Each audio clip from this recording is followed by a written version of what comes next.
La exploración espacial nunca es fácil, nunca lo ha sido y nunca lo será. El riesgo es el precio del progreso. 60 años de ensayo y error han marcado una clara trayectoria de nuestro progreso. Cada nueva misión se basa en la anterior. Los pioneros tenían que tener mucho valor. No entendíamos bien qué era el espacio. Hemos tenido que crear nuevas herramientas, abrir nuevos caminos y perfeccionar técnicas nuevas. La llevamos usando desde que la inventaron. La tecnología evoluciona, pero nuestro deseo de explorar nunca mengua. Es intrínseco a la naturaleza humana. Siempre queremos saber qué hay más allá. La era espacial solo tiene unas décadas y hemos creado un robot que revela los de un mundo lejano.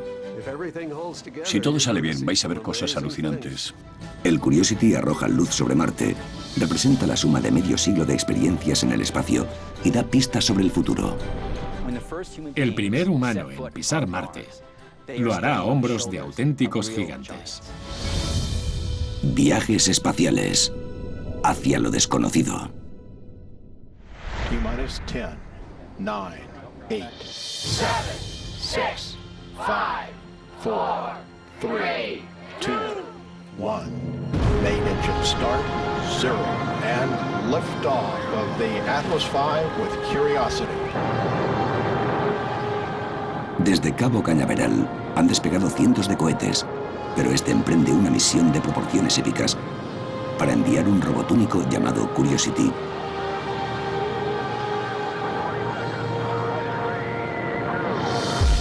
Nueve meses y más de 550 millones de kilómetros después, el Curiosity comienza un aterrizaje a vida o muerte en Marte.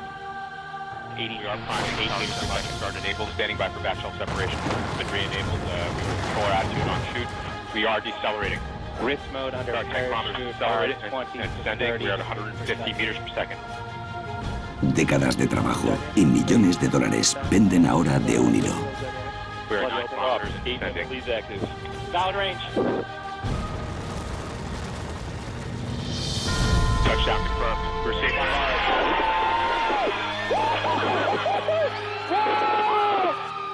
Que Curiosity aterrizase sin problemas es fantástico, mejor de lo que esperaba. Ni siquiera podía soñar ni imaginar cómo sería, pero es fantástico. Fantástico de verdad. Ahora, las 17 cámaras, 10 instrumentos científicos y 2 ordenadores del Curiosity están listos para llevarnos donde nadie ha ido antes.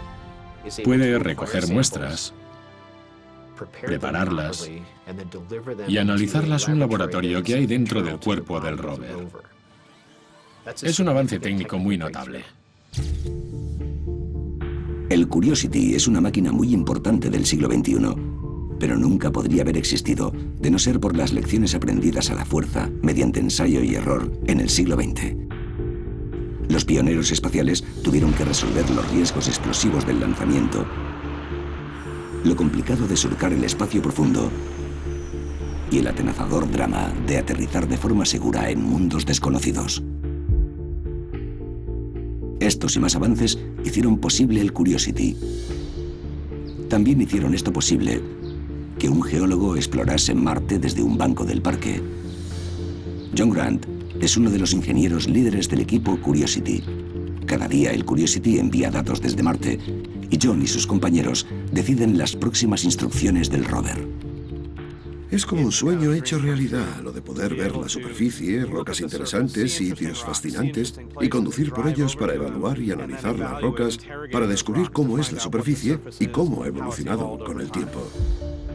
Las rocas de Marte han evolucionado a lo largo de miles de millones de años. La revolución de la tecnología espacial que nos ha dado al Curiosity solo tiene décadas. Que el laboratorio científico de Marte haya pisado la superficie y llevado a cabo la investigación es el fruto de muchos años y misiones anteriores. Apenas 55 años antes, el Curiosity era cosa de ciencia ficción. Nada de viajar miles de millones de kilómetros a Marte. En 1957 ni siquiera habíamos ido aún al espacio. Todo eso cambió el 4 de octubre.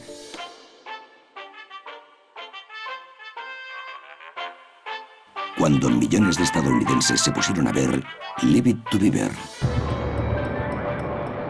Aunque el nuevo programa provocó carcajadas por todo el país, otro programa nuevo, muy distinto, también iba a hacer historia.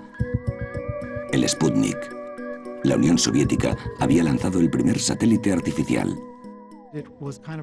Era como una pelota de playa con 4 antenas saliendo.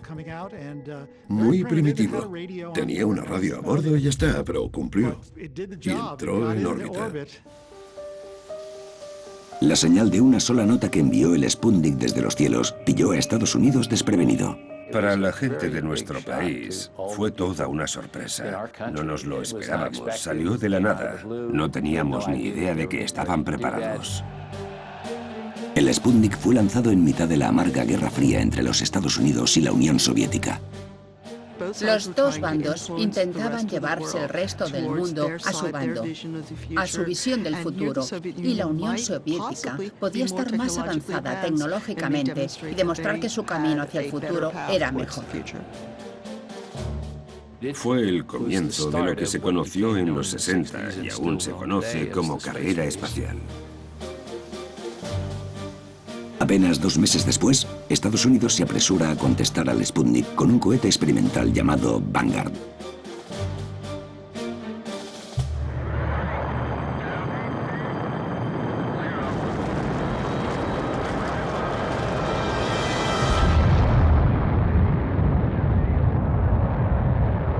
Llegó a una altitud exacta de 1,20 m, antes de desaparecer en una bola de fuego.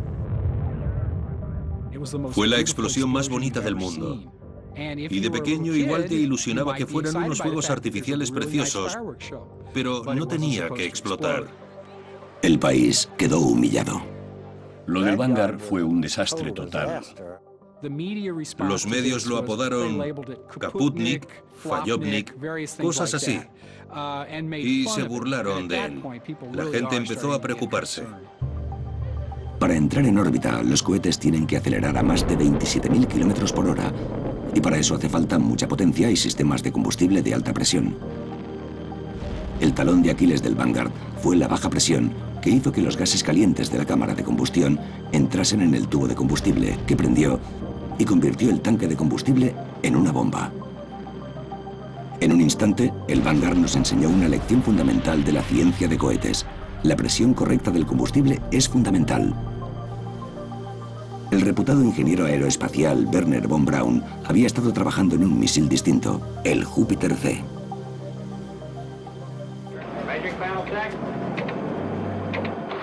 Tan solo 4 meses después, un Júpiter C modificado salió rugiendo hacia el espacio, llevando el primer satélite americano, el Explorer.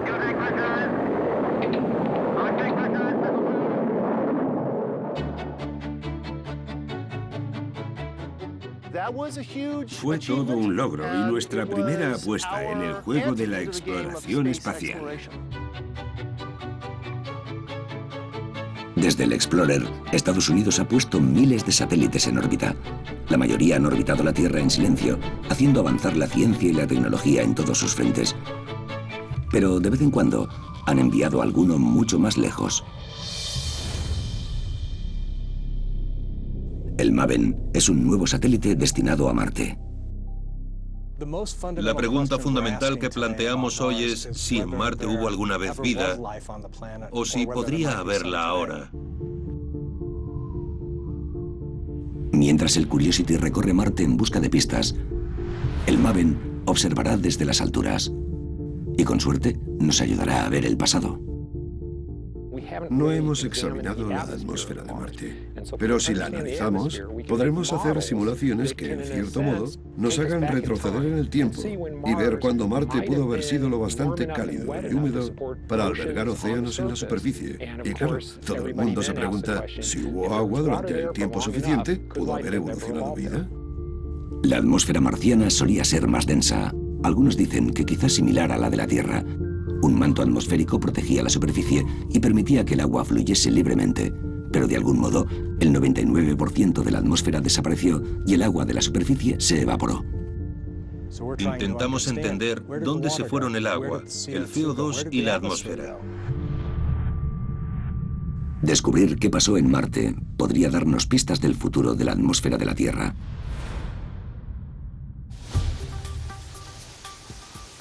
Pero para obtener las respuestas correctas, el MAVEN no puede llevar ni el más mínimo rastro de nuestro planeta. Aquí hacemos los ensamblajes. Nos preocupa mucho llevar contaminantes orgánicos de la Tierra a Marte y fastidiar futuras investigaciones científicas. El MAVEN es unas 60 veces más grande y complejo que el Explorer, pero mucha de su tecnología pertenece a la época de nuestros primeros satélites. Muchos de estos objetos tienen mucha historia, son parecidos a los que usábamos antes. Cada misión se basa en las anteriores. Es una versión distinta de lo que hemos hecho antes, pero todo va en la misma línea. Y aunque el hardware ha evolucionado, los principios del lanzamiento del MAVEN y de guiarlo por el espacio han cambiado poco. De hecho, despegará desde el mismo sitio de lanzamiento y con tecnología similar a la del Explorer en 1958. Y el equipo lo seguirá con el mismo entusiasmo. Yo era muy fan de Star Trek y ahora construyo naves espaciales para ir a otros planetas, así que mejor imposible. Al menos hasta que podamos subirnos al satélite e ir nosotros también. Ir al espacio en persona es mucho más peligroso que enviar máquinas. Pero en 1958, apenas 9 meses después del Explorer, fuimos un paso más allá. We have one of the most challenging assignments that has ever been given modern man. We will be preparing for the day when manned flight goes into space. La NASA, que en aquel momento era una agencia nueva, llamó a esta tarea monumental Proyecto Mercury. Cuando empezamos Mercury, ni imaginábamos la magnitud del proyecto.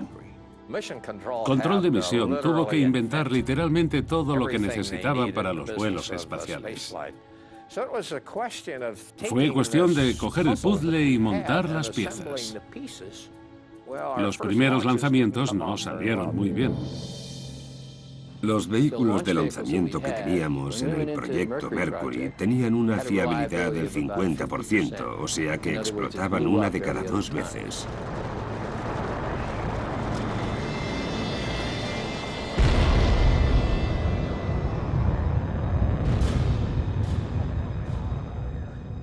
Nos molestaban los medios estadounidenses porque siempre nos agobiaban preguntándonos por qué íbamos con tanto retraso, qué pasaba.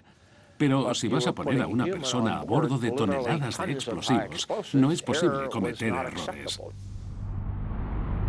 Pero cometer errores sí que era posible. No solo los ingenieros tenían que estar en plena forma, también los pilotos.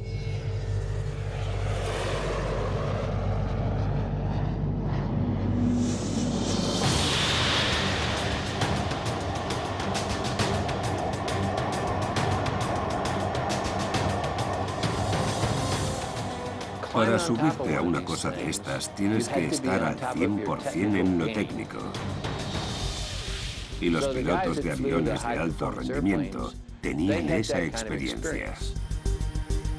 El nuevo trabajo de astronauta tenía riesgos altos y sueldo bajo.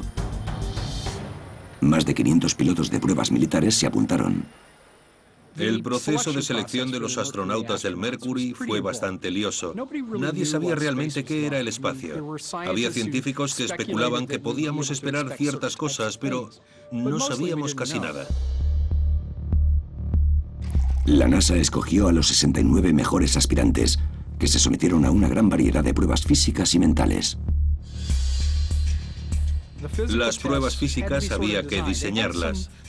Tenían ciertas nociones de vuelo a altitud elevada y altas velocidades, y a qué podría someterse el cuerpo en esas situaciones. Por eso hicimos pruebas de fuerza centrífuga y más cosas así. ¿Cómo reaccionarían los humanos a la aceleración, la vibración, las fuerzas atmosféricas y la ingravidez? Algunos dudaron que los astronautas pudiesen resistir las amenazas del viaje espacial.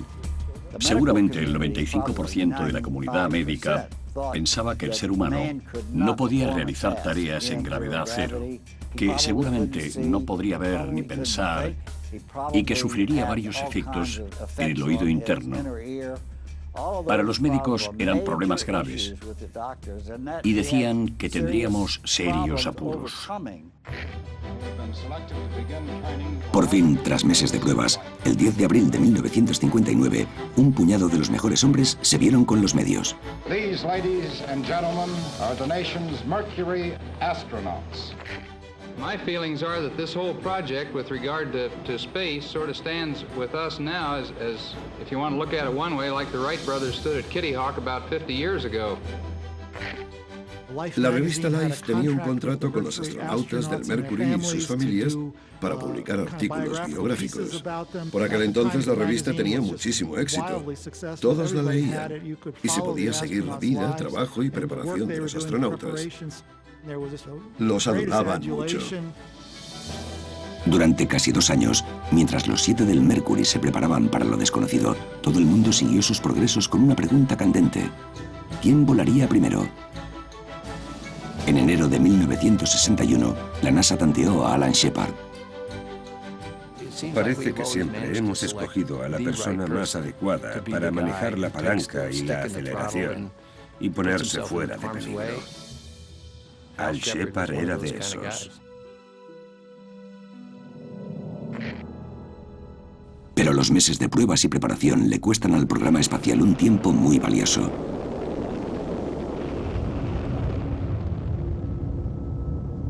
El 12 de abril de 1961, el cosmonauta soviético Yuri Gagarin se convirtió en el primer hombre en el espacio y el primero en orbitar la Tierra. Que Gagarin fuese el primero fue una decepción e hizo que volviésemos a cuestionarnos si la Unión Soviética estaba más avanzada.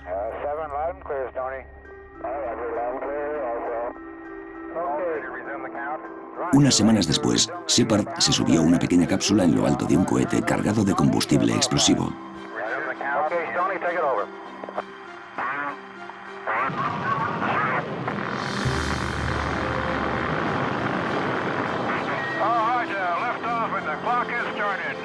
Por fin, más de 35.000 kilos de combustible catapultan a Shepard a más de 180 kilómetros en lo alto de los cielos de Florida, hasta el borde del espacio.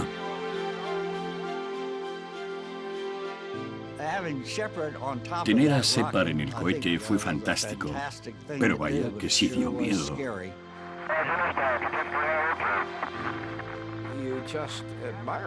Hay que admirar a alguien capaz de asumir los riesgos que entrañaba esa primera misión. What a beautiful view. Cloud cover over Florida, 3 to 4 tenths near the eastern coast.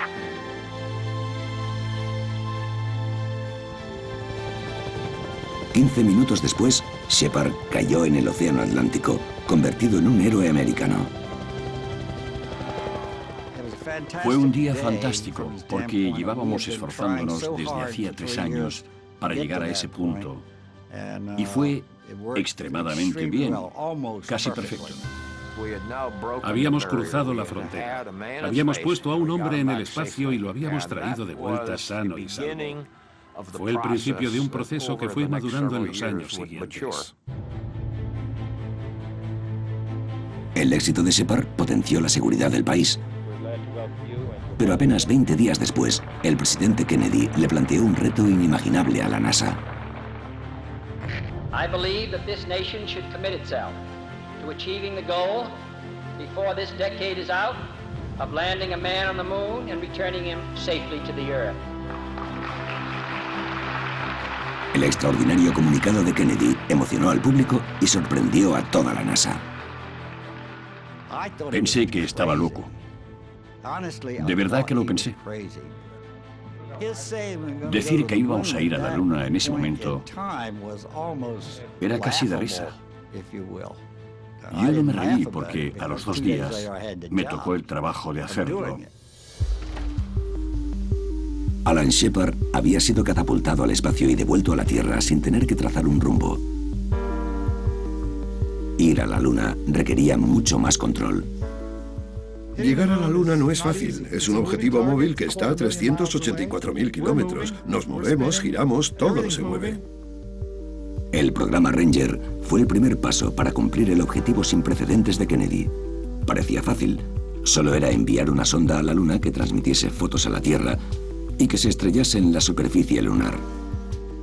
Era razonable pedirlo, pero bastante difícil de conseguir entonces.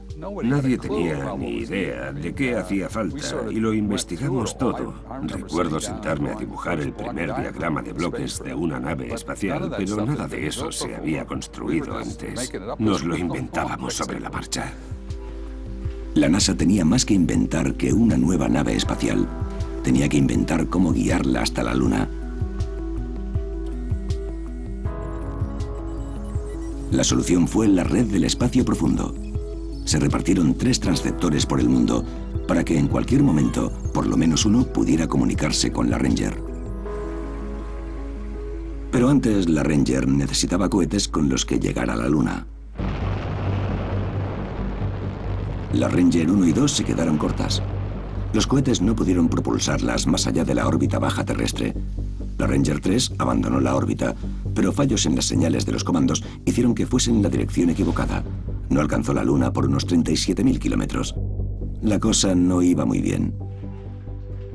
La navegación es una parte complicada de la exploración planetaria. Recorremos distancias larguísimas y para poder llegar al objetivo hay que poder navegar bien por el sistema solar. La Ranger 4 sí que llegó a la Luna, pero el ordenador de a bordo falló y chocó sin enviar ninguna foto. La Ranger 5 no calculó bien la distancia. Otra vez. Conforme pasaron los meses, la NASA siguió probando, refinando y solucionando problemas.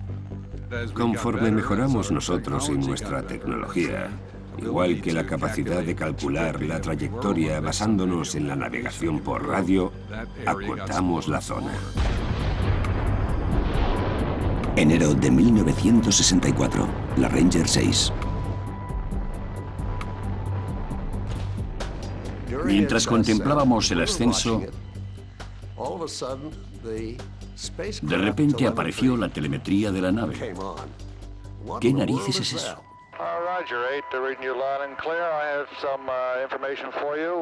La nave había amplificado la potencia de los sistemas eléctricos prematura y misteriosamente, y luego los había apagado. Tras pasar la etapa de impulsión, la Ranger 6 se aproximó a la Luna con 6 cámaras de vídeo para grabar el impacto histórico. No video. Roger. Still no video. Roger.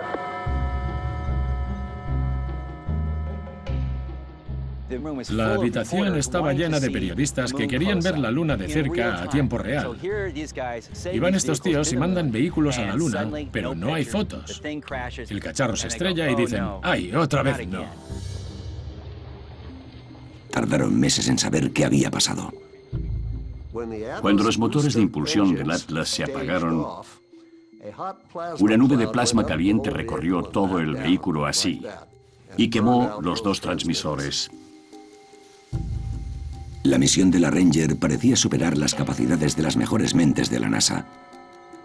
3 largos años, 6 naves, 0 éxitos.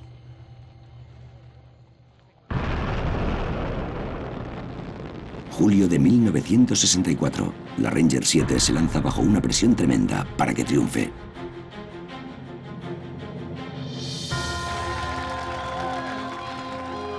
Por fin impacta en la Luna, según lo planeado, y envía las primeras fotos de cerca de un paisaje alienígena. Finalmente, la costosa y sufrida misión de la NASA estaba compensando. Ojalá hubiese estado allí entonces, porque era como el salvaje oeste de la exploración espacial. No entendíamos bien qué era el espacio. Así que los pioneros tenían que tener mucho valor porque tenían que hacer ensayo y error, aprender de los fallos y perseverar. La perseverancia ayudó a crear tecnología moderna que ahora damos por hecha. La Ranger 7 envió imágenes de vídeo a más de 380.000 kilómetros codificándola en información numérica que se decodificó en la Tierra. Este avance en el procesamiento de imágenes es el núcleo de la tecnología actual de imágenes digitales. Y lo más importante, la Ranger nos enseñó a lanzar algo a través de la inmensidad del espacio y acertarle a un objetivo en movimiento, Ahora solo se nos da mejor. Usamos radiotelescopios para saber dónde está la nave y desde la observación terrestre corregimos la trayectoria para dar en el clavo. Marte está a 400 millones de kilómetros de la Tierra, pero podemos tomar medidas lo bastante precisas como para que cuando lleguemos allí sepamos dónde estamos con un margen de un par de kilómetros. Cuando el éxito de la Ranger, la meta de la NASA era guiar una nave tripulada a la Luna. Paso a paso. En febrero de 1962, John Glenn se subió a una pequeña cápsula en el lanzamiento espacial del tercer Mercury. Su misión era orbitar la Tierra. Godspeed, John Glenn. 10, 9, 8, 7, 6, 5,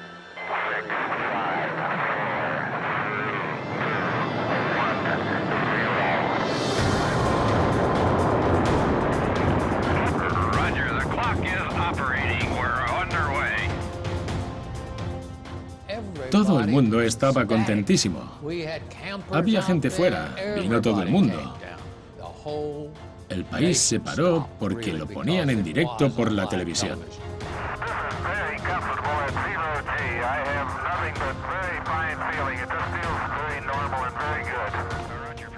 Que John Glenn entrase en órbita fue un paso gigantesco hacia lo de llegar a la Luna. Fue muy valiente.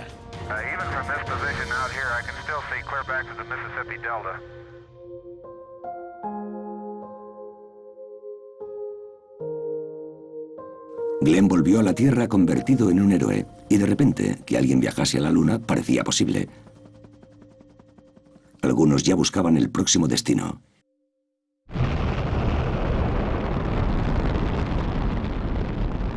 Agosto de 1962. Una nueva sonda, la Mariner 2, se dirige a Venus. Antes de que la Mariner 2 volase a Venus, se especulaba mucho con el planeta. Sabíamos que era más o menos igual de grande que la Tierra, que tenía atmósfera, que estaba más cerca del Sol, pero tampoco tanto. Y muchos creían que seguramente fuera parecido a la Tierra. Igual tenía océanos, agua y hasta vida. La Mariner 2 demostró que podíamos guiar y comunicarnos con una nave espacial a decenas de millones de kilómetros de distancia, pero también acabó con las ideas preconcebidas que teníamos de nuestro vecino planetario más cercano. Se creía que igual Venus estaba millones de años por detrás de la Tierra y que podría albergar dinosaurios, criaturas acuáticas y paisajes tropicales. La primera sonda planetaria acabó con esas ideas. Las noticias que envió la Mariner fueron sorprendentes y desoladoras. Encontró un entorno hostil, muy cálido. Venus no es un sitio agradable. La superficie de Venus está a una media de 463 grados centígrados. Es un mundo abrasado y sin agua. Para muchos resultó decepcionante, pero la misión fue un éxito. La Mariner 2 tuvo una gran relevancia científica. Nos dio datos que no podíamos conseguir con las observaciones terrestres. Tras las duras revelaciones de la Mariner 2, las esperanzas de encontrar señales de vida en nuestro sistema solar pasaron a depositarse en el planeta con el que todos fantasean. For centuries, science has studied Mars, the only planet where life may exist.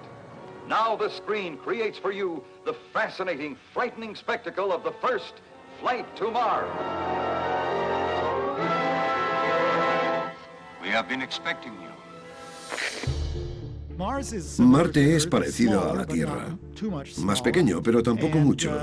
Está más lejos del Sol, pero no tanto como Saturno o Júpiter. Así que muchos creían que quizás pudiese tener vida o albergarla. Solo hay una forma de averiguarlo. En 1964, la Mariner 4 despegó hacia Marte. Un vuelo turístico de 225 millones de kilómetros para una nave espacial equipada con sensores de campo, detectores de partículas y una cámara.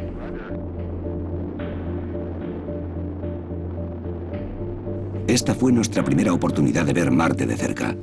Siglos de especulación estaban a punto de enfrentarse a la cruda realidad. Una de las cosas que mostró claramente es que Marte se parece mucho a la Luna. Hay cráteres. Y los medios publicaron historias devastadoras con titulares como «Marte está muerto», lo que sorprendió a mucha gente. Pero las fotos de la Mariner daban indicios de marcas en el suelo dejadas por agua líquida. Quizás cuando hubo agua, Marte albergó formas básicas de vida.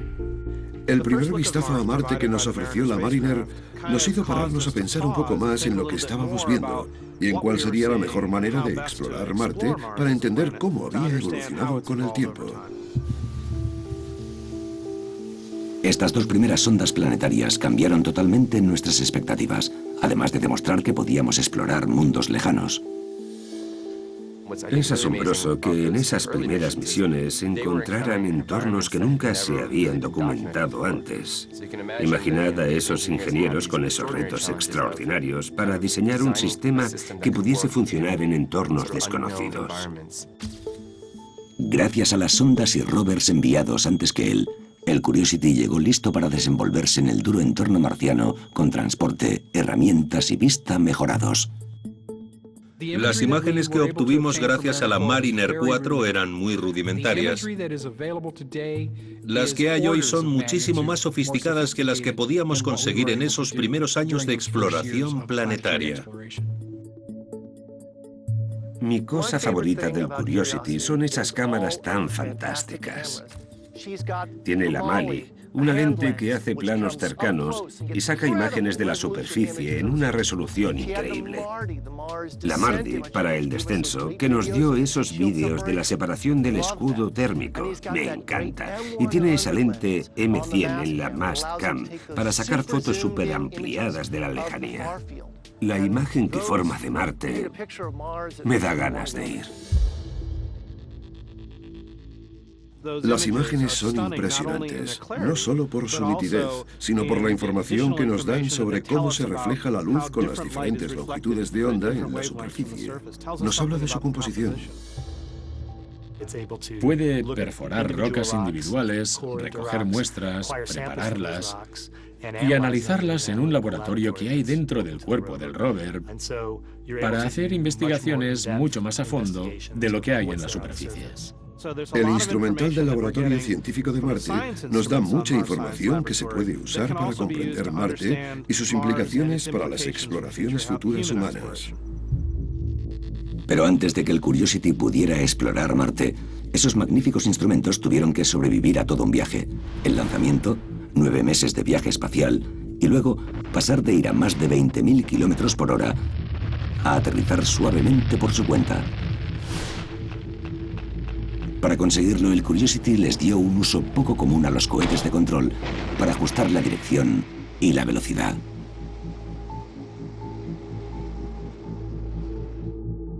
El Curiosity usó un diseño totalmente nuevo. Era una especie de sistema de aterrizaje de helicóptero para cohetes. El diseño le da la vuelta literalmente a la lógica de aterrizaje convencional. En vez de ir encima de los propulsores como las anteriores misiones, el Curiosity colgaba por debajo, con su destino pendiendo de un hilo. La idea de invertirlo y que los cohetes estuviesen arriba y el objeto pesado abajo hace que sea mucho más estable. Tiene sentido.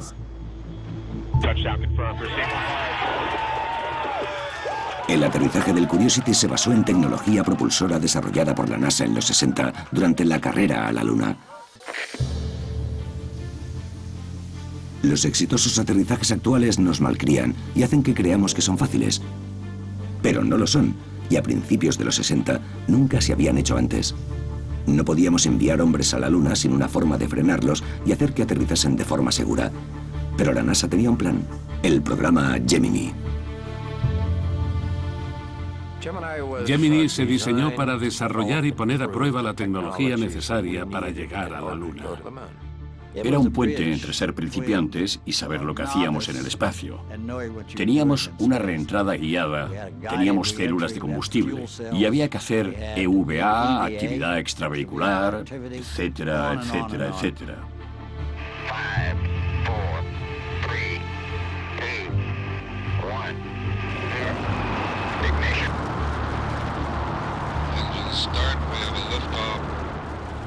Gemini lanzó 10 vuelos orbitales tripulados en 1965 y 1966. Sus avances fueron impresionantes. Una de las grandes misiones del programa Gemini fue, además de maniobrar en el espacio, encontrarse allí. Es más fácil de decir que de hacer. En el espacio, la velocidad afecta a la altitud de vuelo. Bienvenidos a la mecánica orbital. Muchas de las técnicas que usábamos en formación de vuelo en aviones de combate no eran aplicables a esto.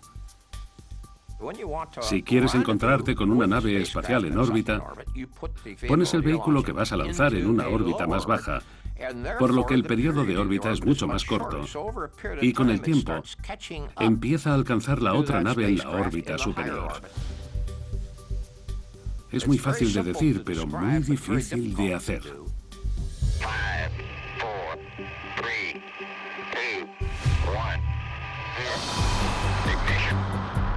El 4 de diciembre de 1965, los astronautas Frank Borman y James Lovell entraron en órbita a bordo del Gemini 7. 11 días después, Wally Schirra y Tom Stafford lo siguieron en el Gemini 6. Su misión era encontrarse en el espacio.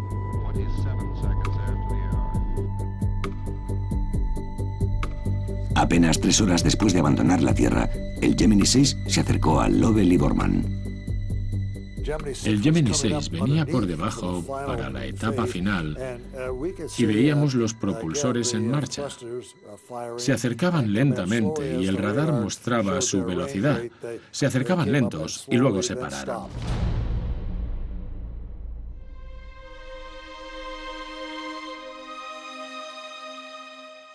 Volamos en formación un par de horas para ver cómo de fácil era reunirnos, separarnos, girarnos y cosas así. Conseguir que 2 naves espaciales bailasen alrededor la una de la otra en órbita requirió un control de velocidad y dirección muy ajustado en cada nave. Las cápsulas de los Gemini contaban con pequeños propulsores que tras meses de práctica en tierra permitieron este nivel de control.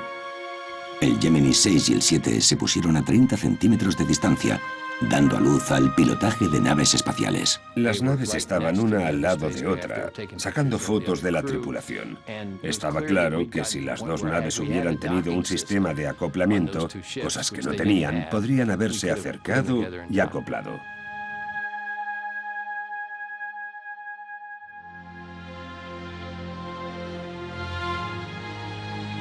El encuentro fue un éxito, pero Borman y Lovell aún tenían otra tarea: sobrevivir 2 semanas en órbita, 6 días más que nadie antes.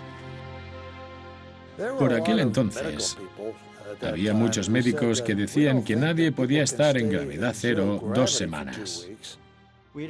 No había antecedentes de seres humanos que hubieran estado 14 días en ese entorno. Resultó que la ingravidez no era el problema principal. Estar apretujados en una cápsula diminuta durante días fue mucho peor. La cápsula Gemini era muy pequeña y estrecha, como un Volkswagen escarabajo, aunque como no pesas no tienes la misma sensación que cuando estás sentado mucho tiempo en un avión, pero por lo demás no te puedes mover mucho. Discutieron, debatieron con control de misión en Houston sobre si podían quitarse los trajes espaciales y flotar en ropa interior. Al final la NASA vio que seguramente fuera lo inteligente. Lovell lo describió perfectamente. Fue como estar 14 días en un vestuario de hombres. Un encuentro exitoso y 2 semanas en órbita hicieron que Borman y Lovell triunfaran, aunque andar les resultase algo incómodo tras tanto tiempo en gravedad cero. Salió exactamente como habían pensado y funcionó justo como lo planeamos.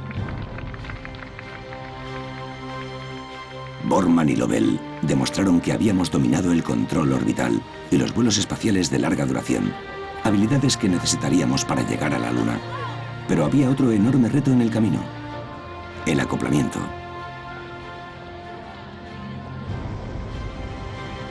La estrategia de alunizaje requería una cápsula de mando con un módulo de aterrizaje que se separaría una vez en la órbita lunar. 2 tripulantes llevarían el módulo de aterrizaje a la superficie y un tercer astronauta permanecería en órbita. Para volver, el equipo de aterrizaje se reacoplaría a la nave en órbita para emprender el largo viaje de vuelta. En teoría funcionaba, pero ¿funcionaría en el espacio?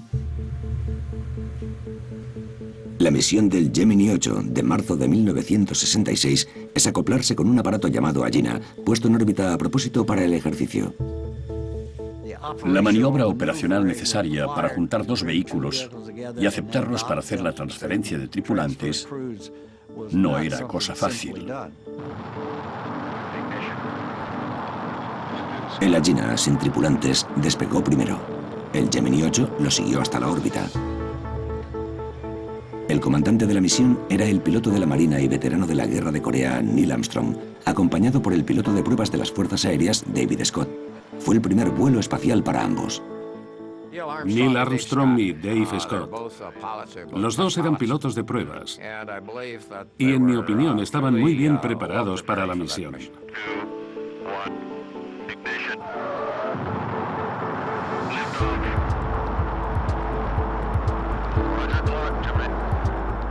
Cinco horas después del lanzamiento, el Gemini 8 encontró a la Agena en órbita. Armstrong y Scott se acercaron para acoplarse. Houston, this is Gemini 8.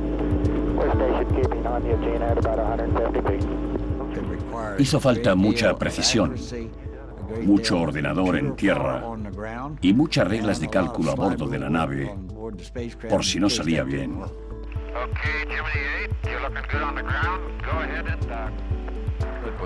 Fue un acoplamiento impecable. Pero poco después, la nave empezó a virar. La cosa empezó a dar miedo. Los tripulantes creyeron que había un problema con el Agena.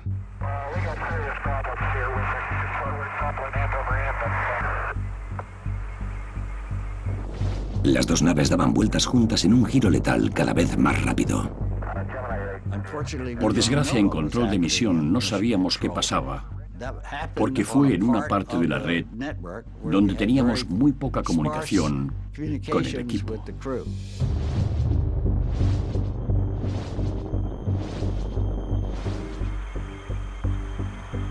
Gemini 8, CSQ Capcom, contact Audi rate.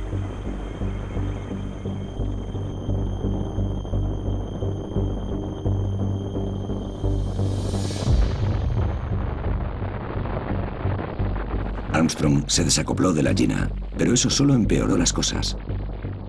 El giro aceleró.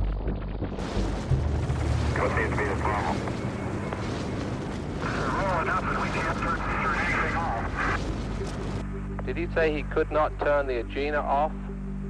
No, he says he is separated from the Agena and he's in a roll and he can't stop it. La nave iba a 400 revoluciones por minuto. Normalmente, el cerebro deja de funcionar sobre las 350. La tripulación vivía a tiempo prestado. Sus vidas dependían de entrar en acción de forma inmediata y resuelta.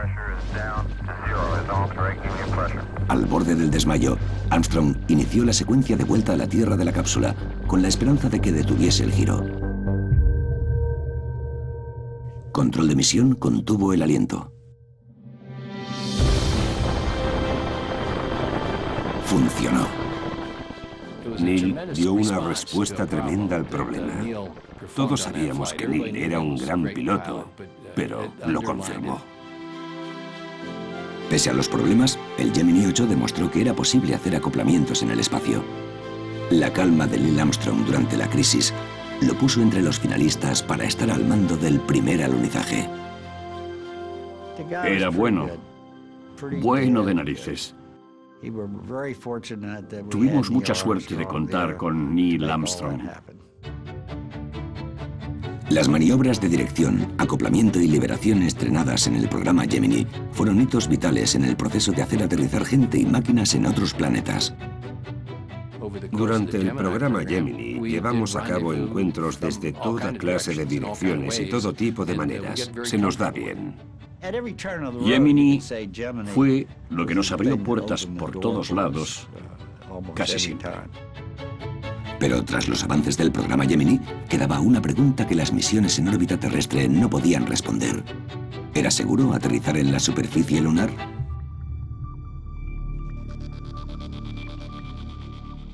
El programa Surveyor se creó por la necesidad de saber más de la superficie lunar. Había un científico que creía que el polvo lunar era tan denso por los eones de acumulación sin actividad significativa que se tragaría toda nave que aterrizase allí. ¿Aguantaría la nave o se hundiría? La NASA envió la Surveyor para resolver la duda. Tenía que aterrizar con suavidad y de forma autónoma. La Surveyor necesitaba un sistema de control de lazo cerrado con radar para saber a qué altura estaba y a qué velocidad descendía.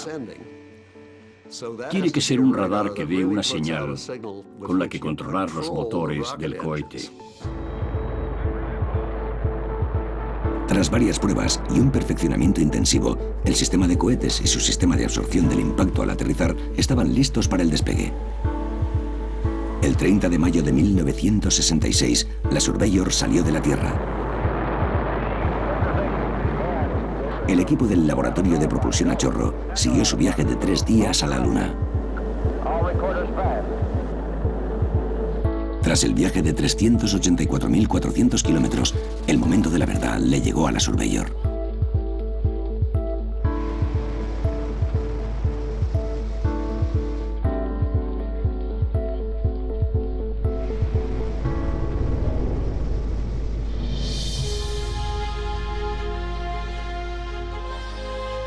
La NASA triunfó. La Surveyor demostró que la Luna podía aguantar una nave espacial.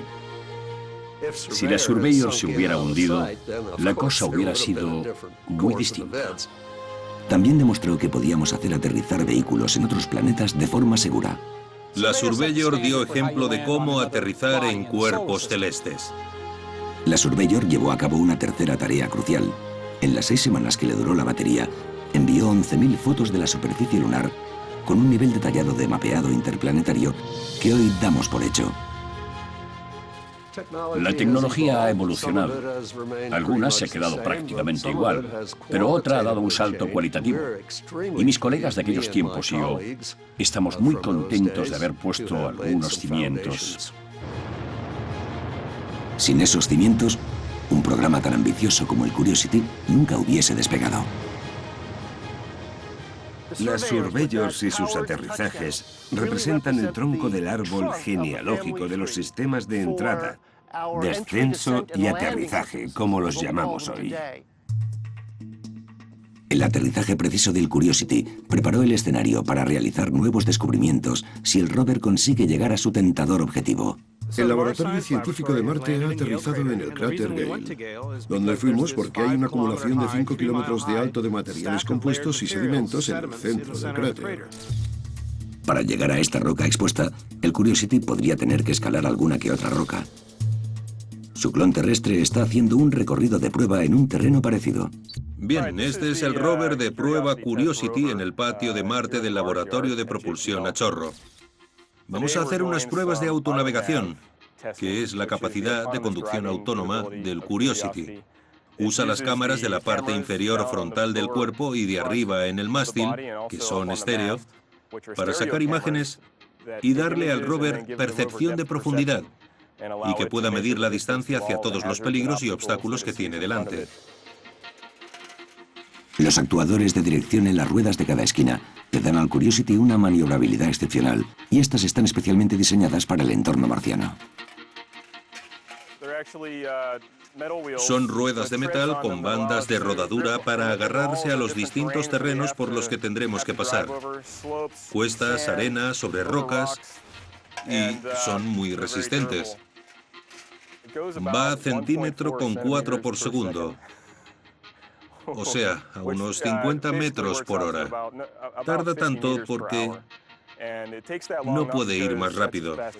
Tiene que sacar fotografías a cada metro para detectar los peligros que tiene delante y escoger una ruta segura. La NASA espera que tantas pruebas sirvan para que el viaje por el cráter Gale sea exitoso, porque en Marte las rocas no son simples obstáculos. Podrían ser ventanas a la historia marciana. Esperamos que podamos analizar esas capas y entender algo más de las condiciones cambiantes de Marte a lo largo del tiempo. Si todo va según el plan, El Curiosity trabajará sin descanso en los años venideros, cubriendo terreno nuevo y resolviendo acertijos científicos. Cuando veo lo que hace el Curiosity, me siento afortunado de haberlo vivido. Es una misión fantástica que acaba de empezar. Si todo sale bien, vais a ver cosas alucinantes. Touchdown confirmed. El Curiosity personifica mucho de lo que ha conseguido la NASA en más de 50 años de exploración. Un intenso lanzamiento observado sin pestañear y con ilusión. Una travesía segura por la fría oscuridad del espacio y un aterrizaje suave en una superficie que apenas comprendemos. Nuestro próximo viaje es casi demasiado audaz como para imaginarlo. La idea de que algún día podamos ir, recoger las rocas y hacer la exploración en persona es intrigante. Y si hubiese alguna posibilidad de poder formar parte de ello, querría que me eligiesen.